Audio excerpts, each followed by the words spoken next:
예고 없이 찾아오는 병원비 고지서는 그가 평생 지켜온 자존심을 조금씩 갉아먹고 있었습니다.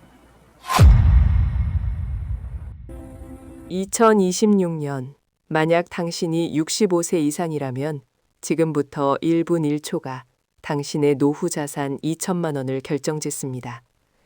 단순히 오래 사는 것이 아니라 돈 걱정 없이 품위 있게 살기 위해 반드시 챙겨야 할 2026년의 변화, 지금 바로 시작합니다.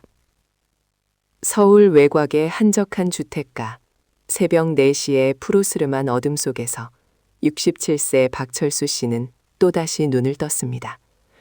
평생을 성실하게 일해 번듯한 집 한 채를 마련했고 꼬박꼬박 국민연금도 붙고 있지만 최근 들어 그의 가슴을 짓누르는 것은 알 수 없는 불안감이었습니다. 은퇴라는 단어가 주는 해방감은 잠시였고 하루가 다르게 치솟는 마트의 식료품 가격과 예고 없이 찾아오는 병원비 고지서는 그가 평생 지켜온 자존심을 조금씩 갉아먹고 있었습니다. 친구들과의 모임에서 밥값을 먼저 계산하던 호기는 사라진 지 오래였고 커피 한 잔값조차 머릿속으로 계산기를 두드리게 되는 현실이 그를 위축되게 만들었습니다. 이것은 비단 박철수 씨만의 이야기가 아닙니다. 자산은 있지만 당장 쓸 현금이 부족한 에센 리치, 캐시 푸어의 전형적인 모습.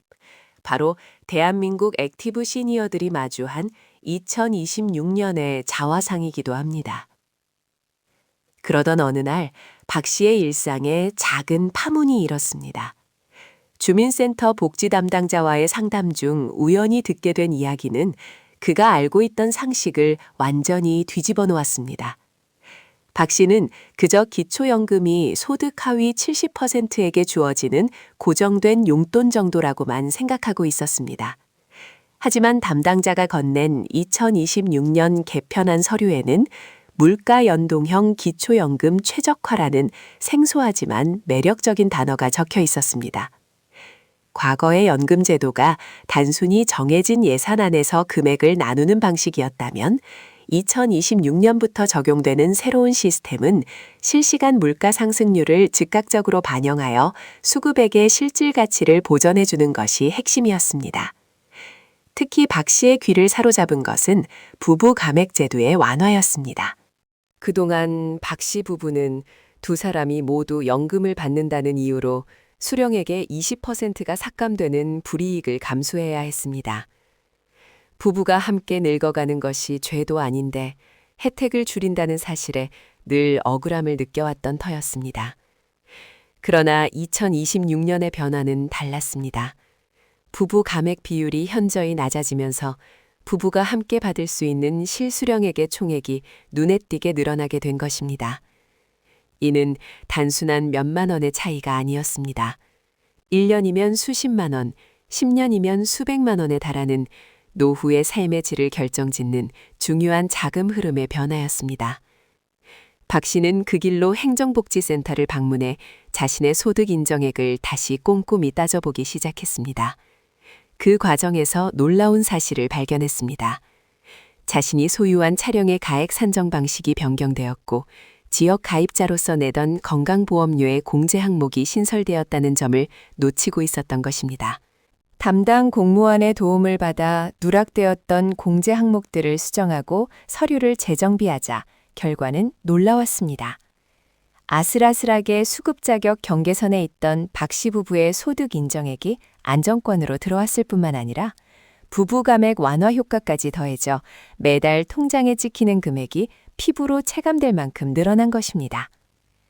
통장에 찍힌 늘어난 숫자를 확인한 날 박철수 씨는 오랜만에 아내와 함께 마트에 들러 가격표를 보지 않고 제철 과일을 장바구니에 담았습니다.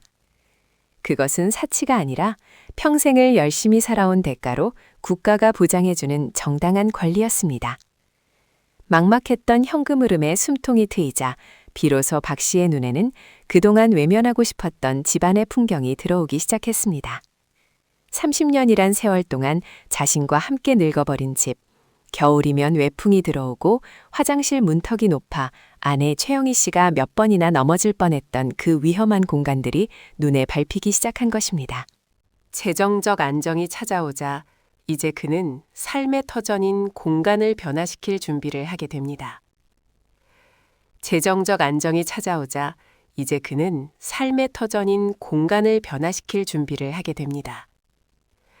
통장의 잔고가 주는 든든함과는 별개로 매일 눈을 뜨고 잠드는 집이라는 공간이 주는 정서적 만족감이 노년의 행복을 결정짓는다는 사실을 깨달았기 때문입니다.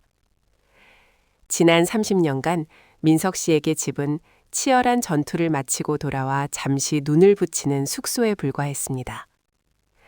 거실을 가득 채운 고동색 가죽 소파와 거창한 장식장, 그리고 서재에 쌓인 수많은 서류 뭉치들은 그가 얼마나 열심히 살아왔는지를 증명하는 전리품이었지만 은퇴를 앞둔 시점에서는 그저 무겁고 칙칙한 짐처럼 느껴지기 시작했습니다. 그는 가장 먼저 비움을 실천하기로 마음먹었습니다. 단순히 물건을 버리는 행위가 아니었습니다. 그것은 과거의 영광에 집착하지 않고 앞으로 다가올 새로운 인생을 가볍게 맞이하겠다는 의식과도 같았습니다. 먼지 쌓인 골프 트로피, 유행 지난 양복들, 언젠가 쓰겠지 하며 모아둔 잡동사니들이 하나둘 집 밖으로 나갔습니다. 아내는 처음에는 멀쩡한 물건을 왜 버리냐며 타박했지만 텅 빈 공간이 주는 쾌적함을 경험하고 나서는 오히려 민석 씨보다 더 적극적으로 정리에 동참했습니다. 100리터짜리 쓰레기 봉투를 10개도 넘게 채워내 보낸 날, 두 사람은 거실 바닥에 앉아 캔맥주를 나눠 마시며 실로 오랜만에 해방감을 맛보았습니다. 물건이 빠져나간 자리에 여백이 생기자 민석 씨는 그 공간을 자신의 취향과 노후의 안전을 고려한 구조로 리모델링하기로 했습니다. 예전에는 손님에게 보여주기 위한 과시용 인테리어가 중요했다면 이제는 철저히 자신과 아내의 편안함이 기준이었습니다. 문턱을 모두 없애 이동 중에 걸려 넘어질 위험을 차단했고 어두침침했던 조명은 눈이 편안한 간접 조명으로 교체했습니다. 무엇보다 가장 큰 변화는 서재였습니다. 빽빽한 책장으로 둘러싸여 압박감을 주던 서재를 과감히 없애고 그 자리에 알라 기자와 오디오 시스템을 갖춘 작은 휴식실을 만들었습니다. 창밖의 풍경을 바라보며 차 한 잔을 마실 수 있는 이 공간은 민석 씨가 하루 중 가장 많은 시간을 보내는 안식처가 되었습니다. 공간이 바뀌자 생활의 리듬도 달라졌습니다. 어두운 색 일색이던 집안이 화사한 베이지와 따뜻한 원목 톤으로 바뀌자 부부의 대화도 한결 부드러워졌습니다. 예전에는 퇴근 후 각자의 방으로 들어가기 바빴지만 이제는 넓어진 거실 테이블에 마주 앉아 도란도란 이야기를 나누는 시간이 늘어났습니다. 민석 씨는 깨달았습니다. 진정한 부유함이란 값비싼 가구를 들여놓는 것이 아니라 내가 머무는 공간에서 온전한 평화와 자유를 느끼는 것임을 말입니다. 집은 더 이상 잠만 자는 곳이 아니었습니다. 그곳은 그의 인생 2막을 인큐베이팅하는 가장 소중한 베이스 캠프로 다시 태어난 것입니다. 그렇게 집이라는 하드웨어를 정비하고 나니 자연스럽게 그 안을 채울 소프트웨어, 즉 시간을 어떻게 쓸 것인가에 대한 고민이 이어졌습니다. 아무리 좋은 집과 넉넉한 자산이 있어도 매일 반복되는 24시간을 무의미하게 흘려보낸다면 그것은 진정한 은퇴가 아니라 지루한 여생일 뿐이기 때문입니다. 민석 씨는 현관문을 나설 때마다 자신에게 질문을 던지기 시작했습니다. 오늘 하루 나는 무엇을 위해 움직일 것인가? 그 질문은 그를 단순한 취미생활 이상의 무언가, 즉 사회와의 새로운 연결고리를 찾는 과정으로 이끌었습니다. 가장 먼저 발길이 닿은 곳은 동네 구립도서관의 낡은 게시판 앞이었습니다. 평소라면 무심코 지나쳤을 그곳에 은퇴자를 위한 지역사회 멘토링 모집이라는 작은 전단지가 붙어 있었습니다. 현역 시절 수백 명의 직원 앞에서도 떨지 않고 호령하던 민철이었지만 그 작은 종이 한 장을 떼어내는 손길은 묘하게 떨리고 있었습니다. 그것은 두려움이라기보다는 아주 오랜만에 느껴보는 기분 좋은 긴장감이었습니다. 그는 주머니 속에서 안경을 꺼내 쓰고 모집 요강을 꼼꼼히 읽어내려갔습니다. 청년 창업가들에게 경영 노하우를 전수하고 고민을 들어주는 역할. 그것은 그가 평생을 바쳐 쌓아온 경험이 사장되지 않고 다시금 빛을 발할 수 있는 기회처럼 보였습니다. 집으로 돌아온 민철은 서재 깊숙한 곳에 박혀있던 먼지 쌓인 다이어리를 꺼냈습니다. 수십 년간 현장을 누비며 적어두었던 메모들, 치열했던 협상의 기록들, 그리고 실패와 성공의 순간들이 고스란히 담긴 낡은 수첩들이었습니다. 그는 밤이 늦도록 그 기록들을 다시 읽으며 자신이 청년들에게 해줄 수 있는 이야기가 무엇일지 정리하기 시작했습니다. 단순히 나 때는 말이야로 시작하는 훈계가 아니라 실질적인 도움과 따뜻한 위로가 될 수 있는 언어를 고르고 또 골랐습니다. 은퇴 후 처음으로 시계가 가는 줄도 모르고 무언가에 몰입하는 시간이었습니다. 창밖이 어스름하게 밝아올 때쯤 그의 노트에는 빼곡하게 정리된 멘토링 계획안이 적혀 있었습니다. 며칠 뒤 면접을 위해 찾아간 구청 회의실은 생각보다 많은 사람들로 북적였습니다. 그와 비슷한 연배의 은퇴자들은 저마다의 화려했던 과거를 훈장처럼 달고 있었지만 민철은 그들 사이에서 조용히 자신의 차례를 기다렸습니다. 면접관인 젊은 담당자가 그에게 물었습니다.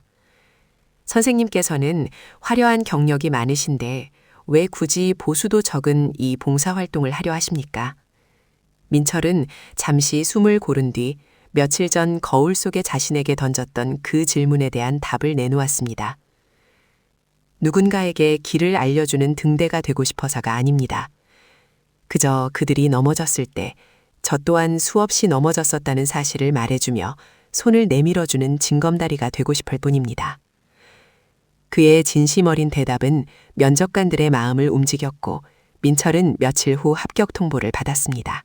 첫 멘토링 상대는 작은 카페를 창업했지만 경영난으로 폐업 위기에 놓인 28살의 청년 지훈이었습니다. 첫 만남의 자리, 잔뜩 주눅이 든 채 고개를 숙이고 있는 지훈을 보며 민철은 자신의 젊은 시절을 떠올렸습니다. 그 또한 30 무렵 첫 사업 실패로 빚더미에 앉아 절망했던 기억이 있었습니다. 민철은 준비해간 경영 분석 자료를 꺼내는 대신 지훈에게 따뜻한 국밥 한 그릇을 먼저 사주었습니다. 그리고 덤덤하게 자신의 실패담을 털어놓기 시작했습니다. 어떻게 다시 일어섰는지, 그 과정에서 무엇을 배웠는지 이야기하는 동안 지훈의 눈빛이 조금씩 생기를 되찾는 것이 보였습니다. 그날 저녁 집으로 돌아오는 민철의 발걸음은 날아갈 듯 가벼웠습니다. 단순히 누군가를 도왔다는 뿌듯함을 넘어 자신의 존재가 여전히 세상에 유효하다는 사실을 확인했기 때문입니다. 휴대폰이 울렸습니다. 지훈에게서 온 문자였습니다. 선생님, 오늘 해주신 말씀 덕분에 다시 시작해볼 용기가 생겼습니다. 정말 짧은 문장이었지만 그 어떤 훈장보다도 값지게 느껴졌습니다. 민철은 휴대폰을 가슴에 품고 한참을 서 있었습니다. 은퇴는 끝이 아니라 인생이라는 무대에서 배역이 바뀌는 것뿐임을, 그리고 그 새로운 배역 또한 충분히 매력적이고 가치 있다는 것을 깨닫는 순간이었습니다. 그의 가슴 속에서 식어가던 열정의 불씨가 다시금 타오르기 시작했습니다. 그의 가슴 속에서 식어가던 열정의 불씨가 다시금 타오르기 시작했습니다. 그것은 젊은 날의 무모한 객기와는 결이 달랐습니다. 마치 오랫동안 어둠 속에서 숙성된 와인이 코르크를 열자마자 진한 향기를 뿜어내듯 묵직하고도 깊이 있는 결심이었습니다. 민석은 떨리는 손을 애써 진정시키며 서랍 가장 깊숙한 곳에 넣어두었던 낡은 만년필을 꺼내들었습니다. 잉크는 이미 말라버렸지만 펜초 끝에 남아있는 세월의 흔적은 여전히 날카롭게 빛나고 있었습니다. 그는 겉옷을 챙겨 입으며 거울을 보았습니다. 희끗희끗한 머리카락과 눈가에 잡힌 주름은 감출 수 없었지만 거울 속 남자의 눈빛만큼은 20대 청년의 그것보다 더 뜨겁게 살아나고 있었습니다. 현관을 나서자 차가운 밤 공기가 폐부 깊숙이 들어왔습니다. 그는 망설임 없이 휴대폰을 꺼내 오랫동안 연락이 끊겼던 번호를 눌렀습니다. 신호음이 몇 번 가기도 전에 상대방은 마치 기다렸다는 듯 전화를 받았습니다. 수화기 너머로 들려오는 김전무의 목소리에는 놀라움과 반가움 그리고 묘한 긴장감이 뒤섞여 있었습니다. 민석은 길게 설명하지 않았습니다. 단지 자네가 말했던 그 프로젝트 내가 다시 맡아보겠네 라는 짧은 한마디만을 던졌을 뿐입니다. 그 한마디가 불러올 파장을 그도 김전무도 너무나 잘 알고 있었습니다. 그것은 단순히 일을 다시 시작한다는 의미가 아니라 그동안 그를 뒷방 늙은이 취급하며 회사를 제멋대로 주무르던 젊은 경영진들과의 전면전을 선포하는 것이나 다름없었기 때문입니다. 약속 장소인 호텔 라운지에는 팽팽한 긴장감이 감돌았습니다. 김전무는 민석이 내민 수정된 설계 도면을 보며 마른 침을 삼켰습니다. 요즘 트렌드와는 거리가 멀다고 무시당했던 민석의 방식이 사실은 가장 기본에 충실하면서도 미래를 내다본 해안이었음을 도면은 증명하고 있었습니다. 화려한 거치장에만 급급해 안전과 본질을 놓치고 있던 현 경영진의 허점을 정확히 찌르는 한 수였습니다. 김전무가 떨리는 목소리로 물었습니다. 회장님, 정말 괜찮으시겠습니까? 이 안을 내놓는 순간 이사회가 발칵 뒤집힐 겁니다. 그들은 회장님의 감각이 낡았다고 공격할 텐데요. 민석은 찻잔을 내려놓으며 담담하게 미소 지었습니다. 낡은 것이 아니라 익은 것일세. 설익은 열매는 떫지만 잘 익은 열매는 단맛을 내는 법이지. 그들이 숫자로 세상을 볼 때 나는 사람을 보내. 그 차이를 오늘 보여주려 하네. 집으로 돌아오는 길 민석은 차창 밖으로 스쳐 지나가는 서울의 야경을 바라보았습니다. 평생을 바쳐 일궈온 회사가 낯설게 느껴졌던 지난 몇 년간의 소외감이 눈 녹듯 사라지고 있었습니다. 집에 도착했을 때 아내 혜정은 거실 소파에 앉아 그를 기다리고 있었습니다. 아무 말 없이 따뜻한 유자차 한 잔을 내미는 아내의 손길에서 민석은 천군만마를 얻은 듯한 위로를 받았습니다. 혜정은 민석의 얼굴을 찬찬히 살피더니 부드러운 목소리로 말했습니다. 당신, 오랜만에 진짜 당신 얼굴로 돌아왔네요. 그동안 억지로 웃는 모습이 마음 아팠는데 오늘은 전장에 나가는 장군 같아요. 민석은 아내의 손을 잡으며 고개를 끄덕였습니다. 가족이라는 든든한 버팀목이 있었기에 그는 다시 일어설 수 있었습니다. 다음 날 아침 회사 로비에 들어서는 민석의 발걸음 소리가 대리석 바닥을 울렸습니다. 지팡이도 없이 꼿꼿하게 허리를 펴고 걸어 들어오는 전 회장의 등장에 로비의 공기가 순식간에 얼어붙었습니다. 엘리베이터가 열리고 그가 회의실 문을 열었을 때 자리에 앉아있던 젊은 이사들의 시선이 일제히 그에게 쏠렸습니다. 당황한 기색이 역력한 현 대표이사가 자리에서 일어나려 하자 민석은 손을 들어 제지했습니다. 그리고는 상석이 아닌 회의 테이블 가장 끝자리에 의자를 빼고 앉았습니다. 그 행동은 권위로 찍어 누르겠다는 뜻이 아니라 실무자로서 당당하게 논리로 맞붙겠다는 선언이었습니다. 회의실의 침묵을 깬 것은 민석의 낮고 굵은 목소리였습니다. 자네들이 작성한 보고서 34페이지 수익성 분석 부분부터 다시 이야기해 봅시다. 그가 지적한 부분은 모두가 묵인하고 넘어가려 했던 치명적인 리스크였습니다.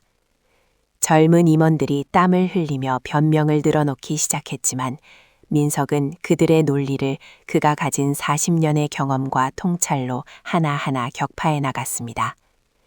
단순히 과거의 영광에 기대는 꼰대의 잔소리가 아니었습니다.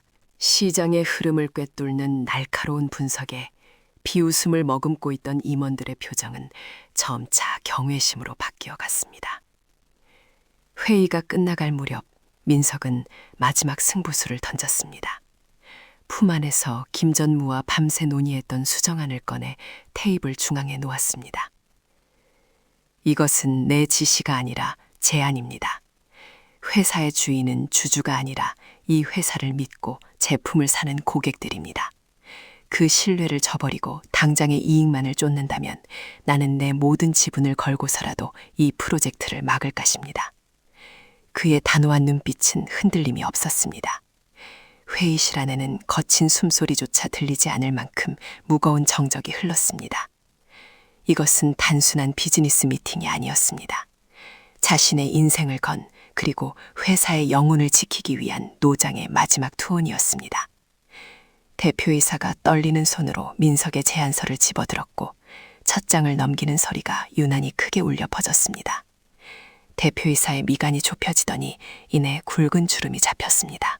회의실 안은 숨소리조차 들리지 않을 만큼 적막감이 감돌았고 맞은편에 앉은 최 전무의 이마에는 식은땀이 맺히기 시작했습니다. 그가 그토록 감추려 했던 이면 계약의 허점이 민석의 제안서 마지막 장, 리스크 관리 및 자금 출처 분석 항목에 적나라하게 드러나 있었기 때문입니다.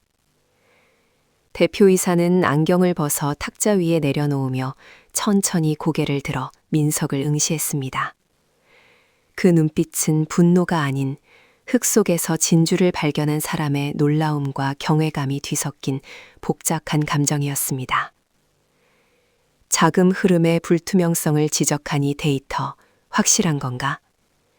대표이사의 낮고 묵직한 목소리가 허공을 갈랐습니다. 민석은 흔들림 없는 눈빛으로 대답했습니다. 네, 지난 3년간의 재무제표와 협력업체들의 공시자료를 교차 검증한 결과입니다. 최 전무님께서 추진하시던 신규 프로젝트는 겉보기엔 화려하지만 실상은 회사의 유보금을 잠식할 뿐만 아니라 법적 책임까지 떠안아야 하는 구조였습니다. 민석의 목소리는 크지 않았지만 그 안에 담긴 확신은 회의실의 공기를 압도했습니다. 최 전무가 벌떡 일어나며 소리쳤습니다. 이봐요, 강 부장. 지금 감히 누구 앞에서 그런 모함하는 거야? 이건 명백한 월권이야. 하지만 대표이사는 손을 들어 최 전무의 말을 가로막았습니다. 안깨, 자네의 해명은 나중에 따로 듣지. 지금은 강 부장의 이야기를 끝까지 듣고 싶군. 그 한마디에 승패는 갈렸습니다. 20년 넘게 회사를 위해 헌신했으나 사내 정치에 밀려 한직으로 밀려났던 민석이었습니다. 모두가 끝났다고 이제 명예퇴직이나 준비하라고 수군거렸던 그가 가장 결정적인 순간에 회사를 위기에서 구해내는 구원투수로 등판한 것입니다. 민석은 단순히 상대방을 공격하기 위한 칼날을 휘두른 것이 아니었습니다. 그는 회사가 나아가야 할 진정한 방향, 즉 투명한 경영과 본질적인 기술 개발에 대한 청사진을 제시했고 그것이 대표이사의 마음을 움직인 것입니다. 회의가 끝나고 임원들이 하나둘 퇴장할 때 최 전무는 힘이 빠진 다리를 이끌고 도망치듯 자리를 떴습니다. 마지막까지 자리에 남아 서류를 정리하던 민석에게 대표이사가 다가왔습니다. 그는 민석의 어깨를 두드리며 짧지만 묵직한 한마디를 건넸습니다. 자네가 있어 다행일세. 그동안의 노고 내가 잊지 않겠네. 그 말 한마디에 지난 수년간 가슴속에 응어리져 있던 설움과 고독이 눈 녹듯 사라지는 기분이었습니다. 승진이나 보너스보다 더 값진 자신의 존재 가치를 인정받는 순간이었습니다. 건물을 나서자 붉게 물든 저녁 노을이 빌딩 속 사이로 쏟아지고 있었습니다. 차가운 바람이 불어왔지만 민석의 가슴은 그 어느 때보다 뜨거웠습니다. 그는 주머니에서 휴대폰을 꺼내 아내에게 전화를 걸었습니다. 신호음이 몇 번 울리고 걱정스러운 목소리의 아내가 전화를 받았습니다. 여보, 회의는 잘 끝났어요? 민석은 잠시 하늘을 올려다보며 깊은 숨을 들이마셨습니다. 그리고 떨리는 목소리로 하지만 환하게 웃으며 대답했습니다. 응, 아주 잘 끝났어. 당신 말대로 버티길 잘했어. 오늘 저녁은 당신이 좋아하는 해물찜 먹으러 갈까? 전화를 끄는 민석은 쇼윈도에 비친 자신의 모습을 바라보았습니다. 희끗희끗한 머리카락과 눈가에 잡힌 주름이 보였지만 그 속에 있는 눈동자만큼은 청년 시절 못지않게 빛나고 있었습니다. 인생의 황혼기가 아니라 새로운 전성기가 이제 막 시작되고 있음을 그는 직감했습니다. 묵묵히 자신의 길을 걸어온 사람에게 세상은 반드시 응답한다는 진리를 가슴에 새기며 민석은 힘차게 발걸음을 옮겼습니다. 그의 구두 굽소리가 경쾌하게 또각거리며 도심의 저녁 속으로 퍼져나갔습니다. 오늘의 이야기가 여러분의 마음에 잔잔한 울림을 주었기를 바랍니다.